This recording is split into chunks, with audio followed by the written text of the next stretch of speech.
The right is still trying to grapple with the tragic shooting at the Mormon Church, and most of them have decided to just not talk about it anymore after they found out that the guy who did it appears to have been one of their own, just shamelessly an end of communication about it. But some of them have come up with instead a diversion. So you've got Steve Bannon, who, if you're not familiar with Steve Bannon, it's very well politically connected, very popular on the right. And his job is to hoodwink and delude right-wingers into never having to question their current ideological positions as the world changes and makes some of their positions look ridiculous. And so for a couple of weeks now, the right has been trying to spin this narrative that left-wingers are responsible for a lot of political violence. And that's a difficult case to make. It takes action from the government to take studies showing that most political violence is right-wing, down from DOJ websites, that sort of thing. And in this particular case, where you had this guy who appears to have been a fan of Donald Trump, who rams his car into this Mormon church, starts shooting people tragically, kills a number of them, and burns down the church. Well, it's gonna be pretty hard to pin that one on the left. So suddenly, it's not political at all. Here's Steve Bannon's diversion. I think these shooters this weekend were also on these the psychotic drugs. We've let the psychiatry industry basically poison the minds and the bodies with drugs. We have a massive problem that is the foundational element of the violence at top. And this is what Cox and these guys continue to push with we have an empathy crisis. No, we have a good order and discipline crisis. Okay, you can see in the guy that shot up the ice thing, he's another doper, smokes dope all the time. Just another one, parents just let him lay around, play video games, smoke dope, and then let society deal with it. Hey, Steve Bannon, it's 2025. We're on the pharmaceutical drugs thing. That's what RFK Jr. wants us to focus on. He just all of a sudden did like a stream of consciousness through the last couple of decades of distracting from the actual causes of mass violence. He said, wait, it's marijuana? Marijuana is we're in video games again. Yes, it is the Roblox that is causing all of this. And so it's psychiatric drugs. And you're probably wondering, well, wait, why did you damn deceptive lefties cut off the video before he went to all the evidence that this guy was on psychiatric drugs? No, he never demonstrated that. And maybe the guy is. There's just no evidence of it. So far as I've seen, there's no evidence for any of the recent mass shootings. Do you know that since Charlie Kirk was tragically killed, there have been 29 mass shootings in America? I haven't seen them demonstrate any evidence of that in these cases. What was he a big pot smoker? Maybe. I mean, I guess I would say probably, since most people are. I don't think you could really say that's a causal factor. And video game, I mean, from the pictures, it looked like he was a big hunter and fisher. Are we gonna blame that? I mean, one of those things actually involves guns, so it's a little bit closer to potential explanation. But again, you see how this works, okay? If the person appears to have been a Democrat, then obviously that's the motivation. If the person doesn't utterly despise gay people, well, then obviously they're a leftist and that's why they're doing it. And no matter how clear the evidence of them being a right-winger is, the Trump signs, the Trump shirts, all of that, forget about it. It's the drugs, I guess. And by the way, do we have mainly undiagnosed mental health issues in this country? We do. And as I've said in this particular case, I don't know that it can be directly tied to his political positions. He appeared to have been some sort of deranged anti-Mormon guy. I'm just saying that if that shirt had been a Gavin Newsom shirt or whatever, the right would definitely be saying that was the cause. If that sign had not been a Trump 2024 sign or whatever, if it had been a transgender, solidarity flag, they would definitely be saying that that's the cause. So I think we all understand how this pattern sort of works at this point. Nina, I'd love to bring you in. What do you think? Yeah, it's never let the truth get in the way of a good story kind of thing for these Republicans here. I think, John, the focus should be on, because they're contorting themselves, and you laid it out how the contortion is happening. But if the real focus was the question of why are we having so many mass shootings? Why is it an epidemic in the United States of America as compared to other industrialized nations? What is wrong with us in our culture that causes this kind of thing. So we need to look at this from a macro and a micro perspective in terms of the individual themselves. We can put political affiliation on the side. That's on the side. It is people have been maimed, people have been killed. This stuff is ridiculous. And whether or not we have a White House that is willing to call out all political violence in all of its forms, and not first, John, what they first try to do is decide whether or not it's left leaning, even before they care about the victim, the victim's families, the communities that this is happening in. They want to blame somebody or something for it.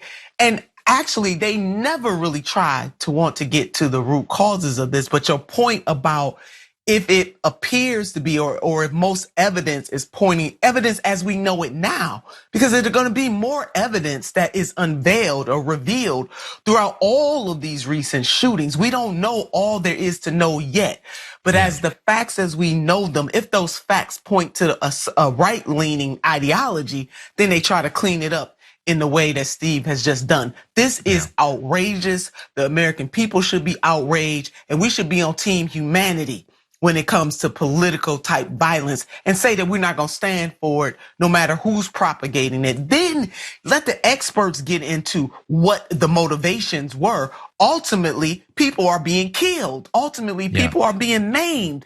That is what we should care about first and foremost, John. This stuff is driving me absolutely mad. 100%. And I apologize. I should have written this down. I'm trying to remember, what did he shoot people with? Was it a blunt? Was it a copy of GTA 5? No, it looks like it was an AR-15. I'm not sure what that is. Sounds like a type of gun though.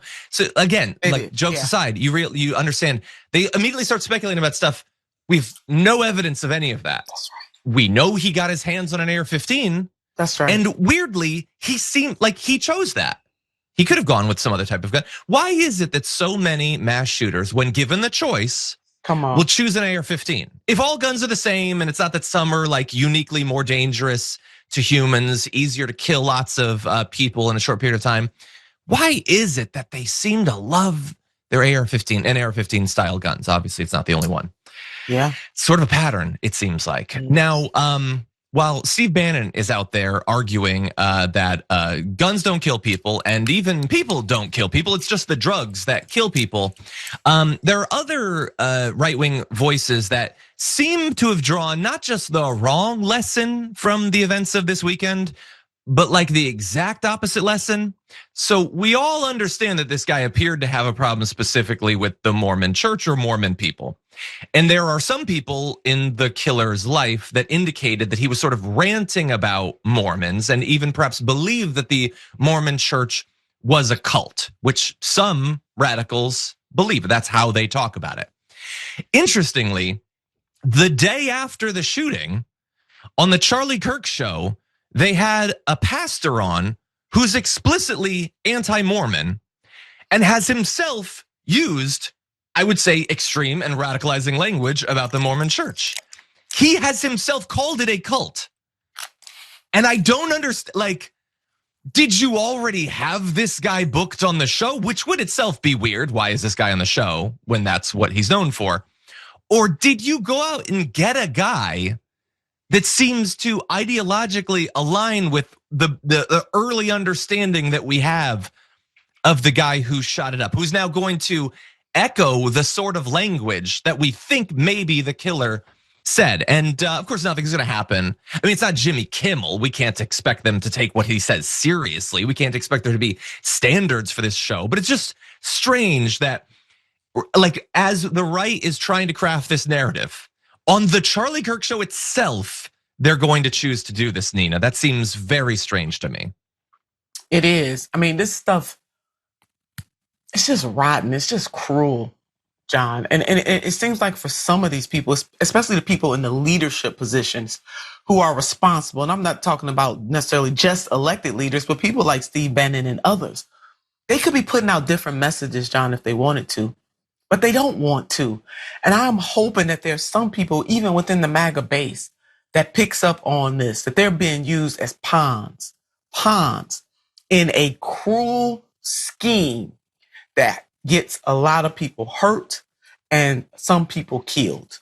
So they, again, don't let the truth get in the way of a good story. They don't want to own this stuff. And your question, John, about why is it more likely than not that it is an AR-15?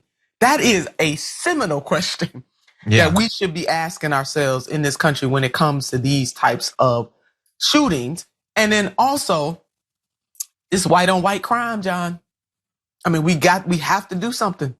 No, we got to do Nina. Something about white on white crime. It's only relevant if they're not white.